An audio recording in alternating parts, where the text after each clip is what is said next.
Hello, everyone. Welcome back to another episode of the She Run Strong podcast, powered by Coach Perry. Today, we're diving into a couple of different things, whether pea protein supplement is a good enough supplement compared to whey. We're diving into some GI issues as well. Really excited for some of these Q&As that are coming up today. As always, I have Nikki Friedman with me here today. Nikki, how are you doing today? Yeah, I'm good, thanks. Yeah, doing really, really good, actually. Just kind of relaxing into the summer in the UK, which has been a really hot one. We're on our fourth heat wave now. But yeah, I'm doing really well. How about yourself? Yeah, good as well. Winter, so opposite, so nice and cold. Well, not nice, cold, and so really looking forward to the summer. I'm bored of winter now.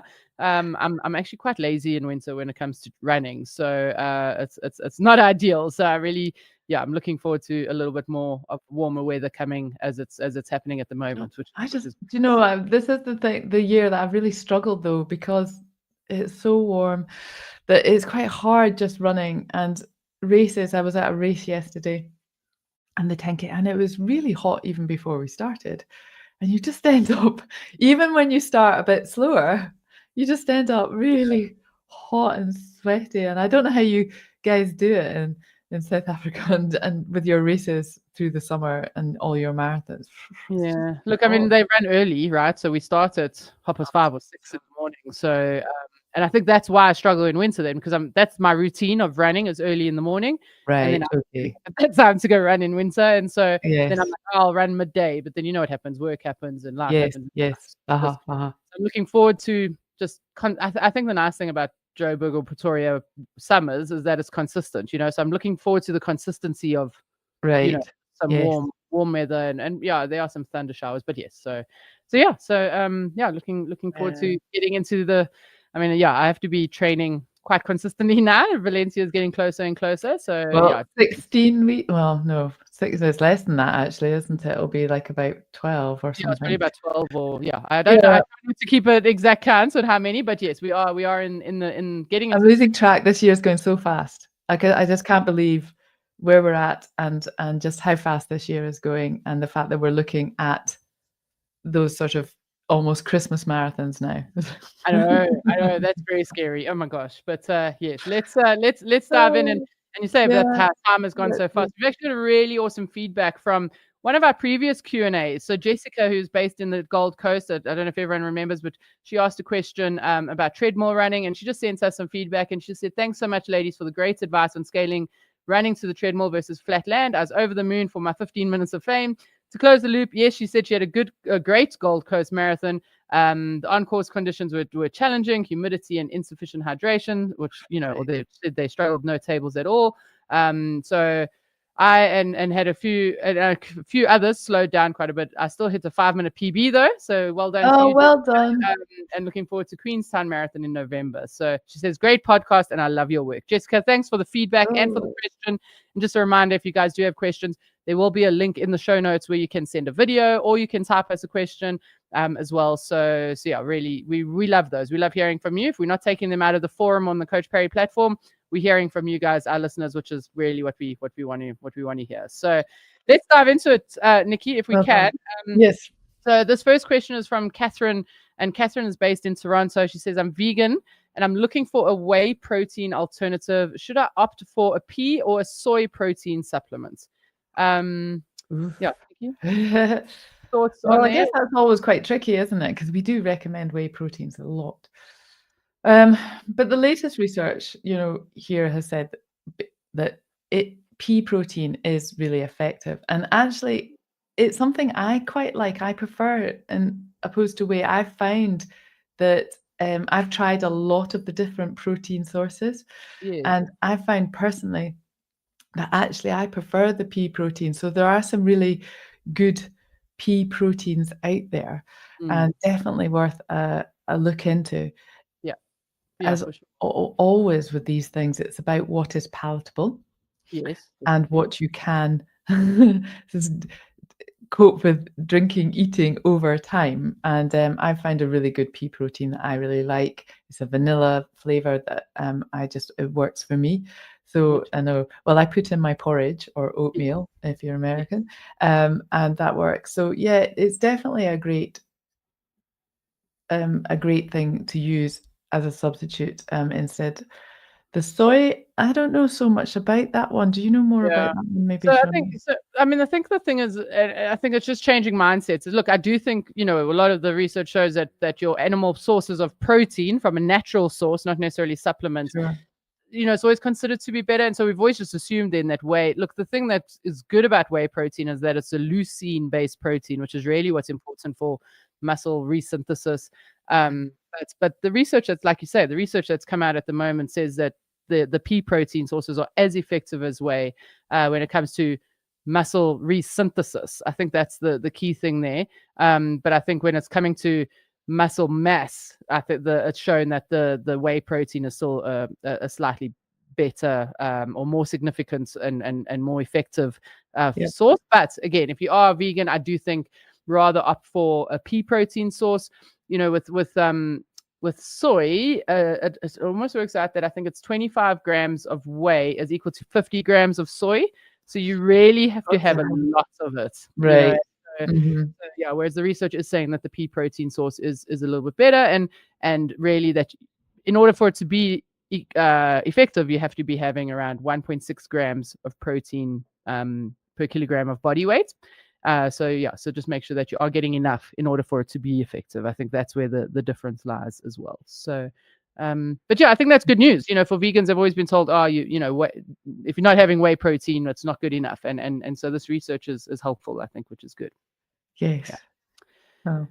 Good. Well, yeah, Catherine, I hope that answers your question. So Technique's vanilla pea protein idea, I like that as well. So add it into your porridge or your oatmeal. And yeah, definitely. It's a great way to add a little bit extra on. I'm assuming as she's vegan anyway, she'll be Yes. quite on it with getting her nutrition sorted, because often vegans take a little bit more interest in getting the right sources. So that'll be a good one to add on. Excellent. Good. Well, let's jump into the second question, which is from Kelly in London. And Kelly says, I've recently joined Coach Parry, was using Runner, the Runner app. And it does just seem that the Coach Parry running through menopause plans seem more specific to me as a female. But I noticed that the Coach Parry plans only have one, maybe two intensity sessions. The app I was following recently, this Runner app had 2 to 3 hard sessions, including long runs done at marathon pace. Why the difference in these changes in plans? And she goes, just to note, I'm a long time runner. I've been running for 20 plus years. I'm training for a New York marathon, but I'm currently injured. Currently, Nikki, is that you've been coaching with us for a long time? Why the difference in those plans? So this is a really interesting question, and we're getting this more and more. And I mean, there's Runner app, there's other apps. I don't necessarily want to highlight one particular app and stuff, but Runner has become very popular. And I've certainly dealt with a lot of athletes that have come to me who've been injured from Runner app, and I've had to take them back and build them back again. And it's definitely an issue with Runner in that they do put quite a lot of intensity into their plans overall on the course of the week. And so in Coach Parry, what we have discovered over a course of years and dealing with hundreds and thousands of runners coming through, really, and it's just been through experience over time, that the best way to reach your goals is consistency over a long period of time running. And that comes from not getting injured and not getting sick. And ultimately, that's keeping your body as fresh and healthy as possible. And the way to do that is really not to overtrain or push too hard. Obviously, you need to push at some points, but not continually. A lot of the mindset with runners is that they need to push a little bit harder. They need to do more speed work. They need to train harder. And that is a bit of the gym bro. When you're in a gym and you're doing strength, you want to push. But in running, it's about control. It's about knowing your paces. It's about running your easy runs really easy. And so the main risk to runners is intensity sessions and doing too many intensity sessions across the week. And so if you are nice and consistent with one quality intensity session during the week, perhaps a tempo or a threshold or an interval, and you're doing your nice quality well, I don't like using that word actually. If you're just doing your nice base of easy runs as well, you can actually do quite a lot in a week. But if those easy runs across the week, which is forming the foundation of your aerobic base, become intensity sessions, so perhaps you're running them slightly too fast. You're maybe doing your long run on a Sunday with lots of marathon miles in them. You're then just like increasing that risk of injury or increasing that risk, the cost on your body that's then going to create maybe getting sick that week, or maybe just feeling under the weather, or maybe just not sleeping so well, all that sort of stuff.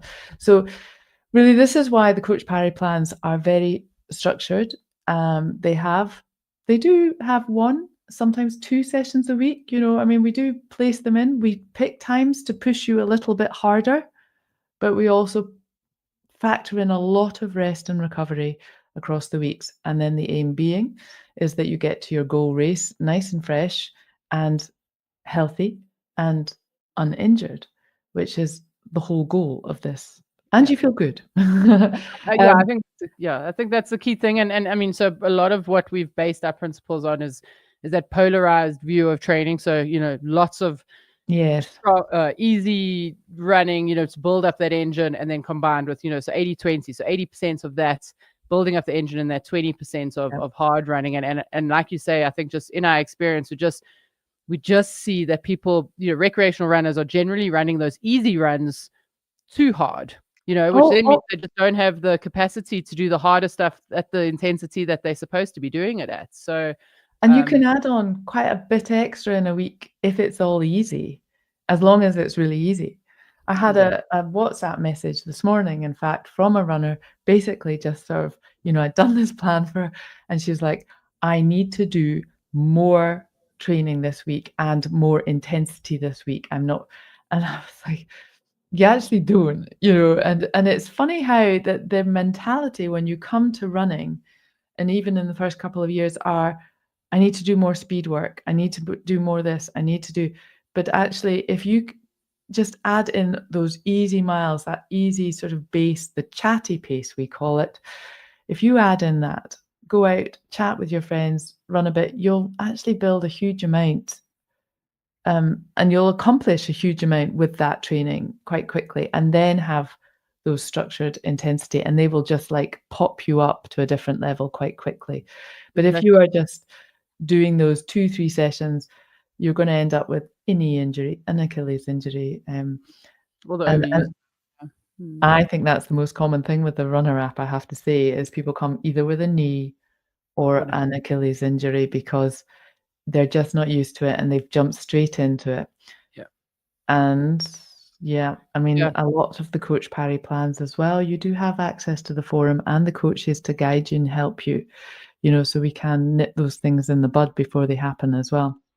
Yeah, exactly. Yeah. I think, I think the mentality of runners of no pain, no gain is really where this, and I think that's if you understand the physiology of running and aerobic capacity and how that works, you'll only be able to really get the benefit of all that hard running if you have the base, if you have the engine. If you don't have that engine, the body isn't efficient enough to utilize all those fuels, and then it's just because the body's amazing, it'll always compensate. So if you weak in one area, then it's going to take from somewhere else, and that's often how the injuries happen. So that's the reason why, Kelly. I hope that explains why. Different coaches have different views, of course. But our goal is really to keep you injury free, as Nikki says, because we want you to be consistent. And so we'd far rather that you feel good in your sessions, feel good in the week, and get to race day without any or injuries or anything. So even with the really conditioned athletes, they don't last long at doing 2 to 3 hard sessions a week. I mean, they just don't. They feel like they need to, but I've just you see it all the time. They just eventually fall to pieces unless they're right on it with their strength work as well. But even then, it's tough on the body. It's a hard sport. It is a very hard sport. You're right. Yeah. Good. Well, Kelly, I hope that answers the question. Welcome to Coach Parry as well. Okay, so next question. I was at this race I was talking about earlier, yesterday I was at a 10K and I was chatting to B, who is on our forum and has been a long-term Coach Parry athlete, actually, from London.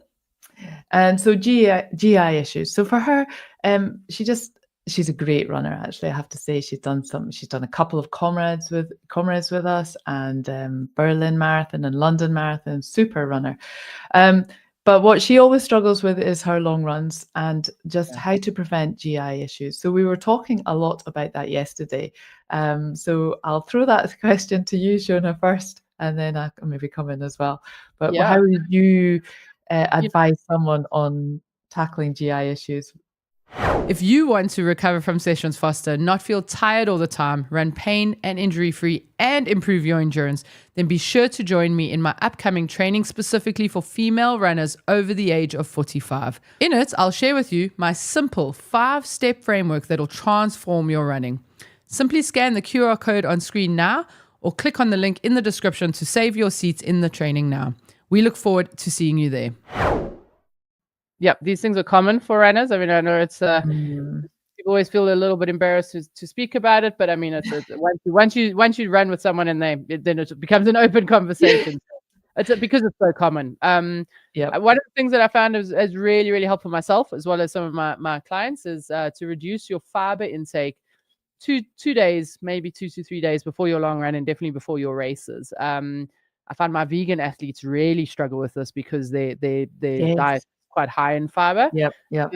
So yeah, just not saying cut out fiber completely, but just 2 to 3 days. She's perhaps vegetarian, actually.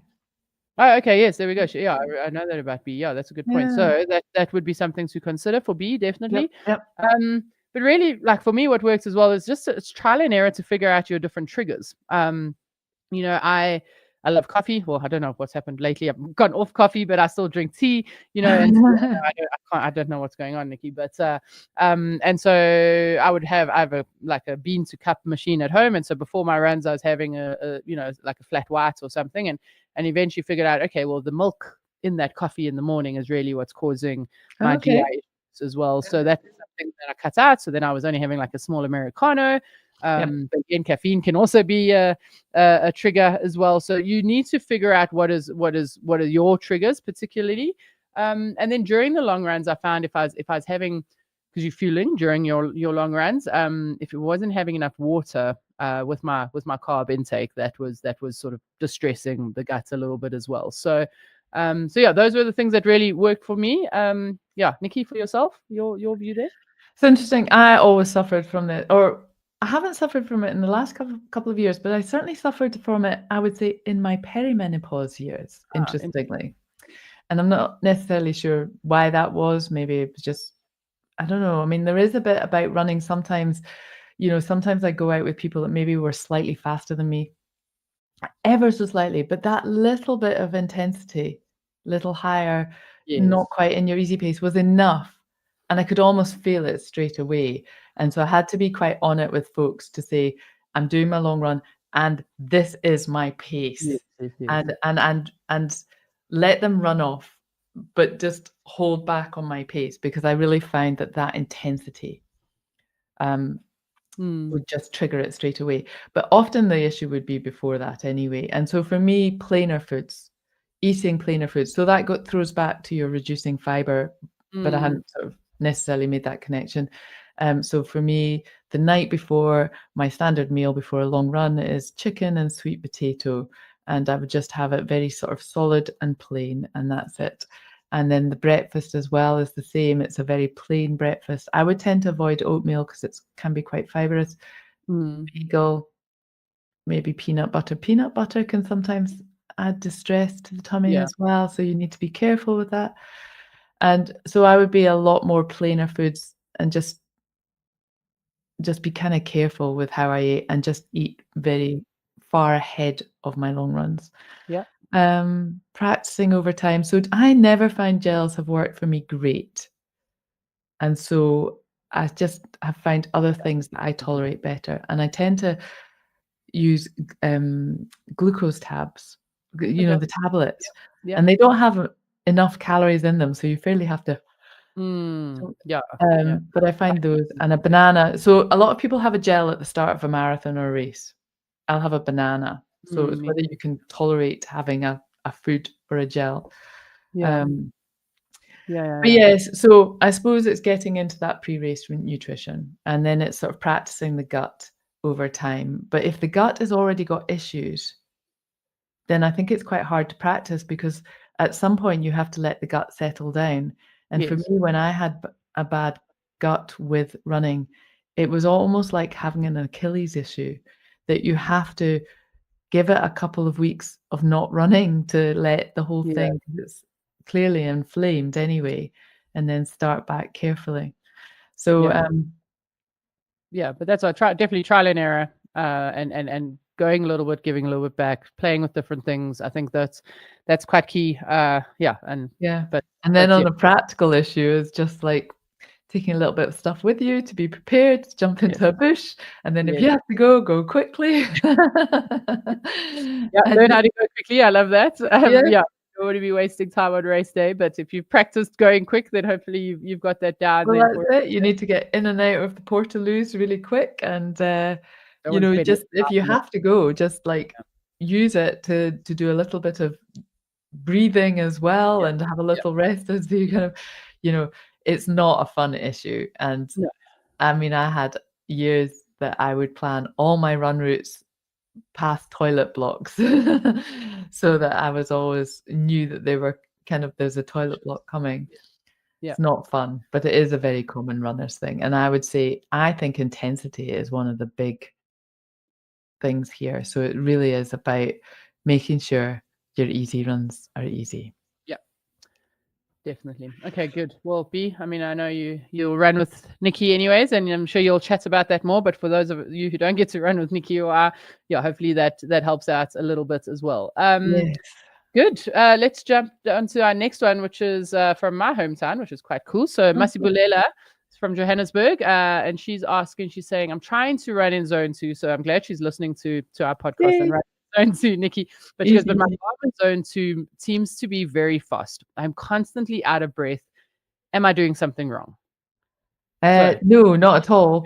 No. But Garmin, she needs to have a wee look into how Garmin has set that up. Chances are it's probably a default setting.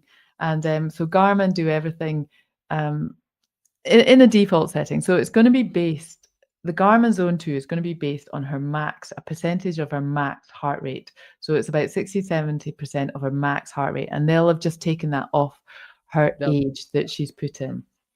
So really, it's not a great value for her. So what you'll need to do, I can't pronounce it. How did you pronounce her name?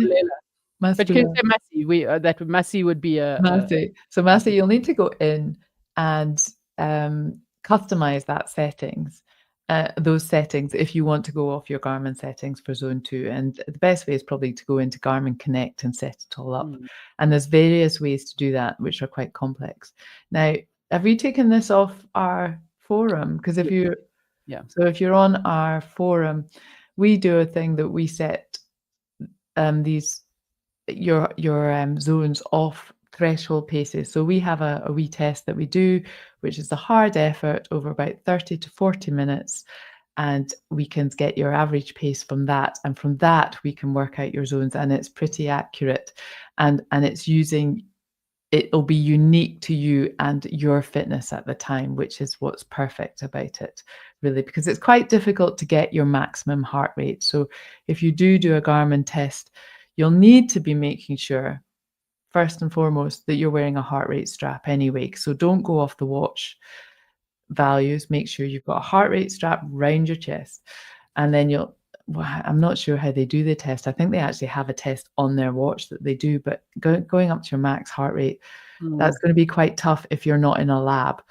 I would be looking to do an average pace and a threshold pace. And that's something we can certainly set up in the forum and on our plans for you, and get the right values for you. And then you could load those into your Garmin, for example. So, but for anyone else who's not on the forum, Nikki, I mean, something that we utilize is a hard effort, also a hard 10K or a hard 5K time trial effort. And so what then do. Again, chest strap, as Nikki says, is so important. And then I would recommend taking 75 to 82, 85% of that average heart rate during that test. And then that would essentially be your zone 2. So so that would be the best way to do it. But it's absolutely key to be using a chest strap. But the good thing here, Masibulela, is that you picked up, because RPE is so key, the rate of perceived exertion, how you feel in that session. So you want to, so yes, we're using heart rate and maybe we're using pace, but how you feeling is an internal measure. And I love that you picked that up, that you're saying you can't take the breath, and so zone 2 shouldn't feel that way. And so it's good that you picked that up. And very often there might be days though as well where your heart rate is not in your zone 2, but it feels easy, and that could be other things. That could be lack of sleep or stress or coffee even. So I think always just utilizing more than one metric is important as well. And RPE, heart rate, and pace are the ones I personally like to use. But so you're not just making a decision on one metric, which I think is quite key as well. Yes. Yeah. I mean, the watch is a good guide. Yes. Provides some data, but you want to just be nicely in tune with yourself. Absolutely. Yeah. RPA is a good one. Okay. Yep. Good one Good. there. Hope we helped you there. Right. Next one is, this writing is quite small. Darla from Chicago. Hello. I am training for my 7th marathon over 9 years. My goal is 350. Based on half marathon time, my marathon time should be 3:34. But my latest marathon was last year at 4:13. Okay. My fastest was 3:53. Okay. For all marathons, I have died, in quotation marks, at miles 18 to 20. I'm not looking to get faster, just to last longer at the faster pace. Is that not the same thing? Should my speed work focus on intervals or tempos, or a combination of both? Thank you for your time and consideration.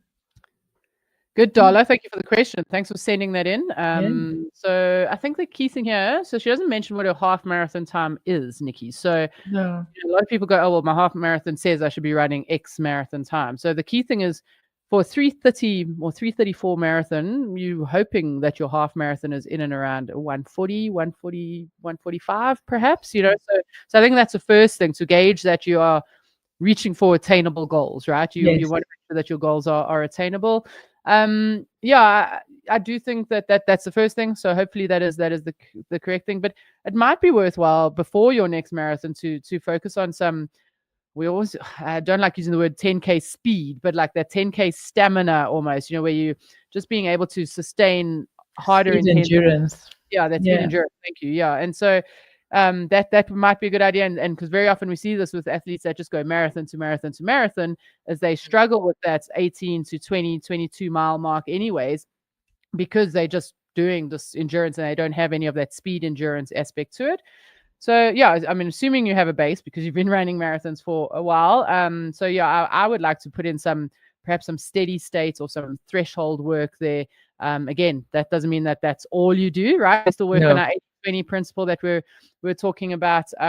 But yes, I definitely would like to add in some of that, assuming you have a base. For those of you who don't, and I think Darla does, just given what she said here, but those of you who don't, I'd far rather you work on building your engine first, and then tapping into some of that speed afterwards. But and then also, Nikki, I think one of these things, and we've often seen it with our athletes who race marathons often, is I'd love to see how she paces those marathons as well, because maybe the issue that she's dying at 18 to 20 miles isn't because she doesn't have the potential physiology, it's that she has paced it incorrectly and perhaps gone out too fast in the beginning, and then as a result have died later on. So I do think that is something to keep a lookout. And we do see that a lot, really, isn't it? Because you feel so fresh at the start of marathons, and it's hard to rein yourself back, and just like go slightly slower. You want to feel strong in that 18 to 20 miles. What's that? That's like 30, just below 30 kilometers. That's where you want to feel strong. You want to delay that feeling of pain and suffering as late as possible. And if you start too fast, you're borrowing from later's fitness, and you're not taking time. And I think that's the key thing from a pacing perspective. But those would be my thoughts. Nikki, from your perspective with Darla? Yeah, I mean, there's lots I'd love to ask her, actually. and the pacing is a key one. You know, it's just the marathon is really that last 10K always, isn't it? I mean, this is a classic. You always hear this from people, and it's all about that last 10K. I mean, your 20 miles is just the warm up for that last 10K. Yeah. And so you have to do it as easy as possible to get past that 10K. And to make that easy, then obviously having that good set amount of time training volume across the week is perfect. And then, yeah, I think those steady state runs might benefit, but I Mm, wouldn't go mad with them either. I think a lot of people go, well, oh, okay, I need to do marathon miles, so I'm going to do like 15 miles at marathon miles. It's like, yeah. well, no, I think actually what you can do is add that in with your, like the day before your long run, for example. So if you're doing a long run on a Saturday or Sunday, the day before, do something like 3 by 8 minutes at marathon pace, or 2 by 15 minutes at marathon pace, but don't go mad, and break it into chunks as well, so that it's not one long continuous effort. Because then, as we were talking in the previous question about your gut and GI, the next day, the intensity will just aggravate your gut when you go to do your long run the next day. So, but if you can do a nice steady state run or marathon paced run the day before a long run, and combine those together and feel good the day after ish, within reason, so you're tolerating it well, then that will pay dividends going forwards, and really dial into that pacing. I think that's the key. Is what it will really do is help you to dial into your marathon pacing. I have a number of athletes that I've been training recently who are quite new to marathon running, and they show quite a lot of potential. And I have given them marathon paced runs of, it was something like 2 by 10 minutes. So it was quite low key. Yes. And they sent me their data afterwards, like, please just punch what they'd done. And I was like, no, you've done it all wrong, because you've gone faster than marathon pace. And it's, Yeah.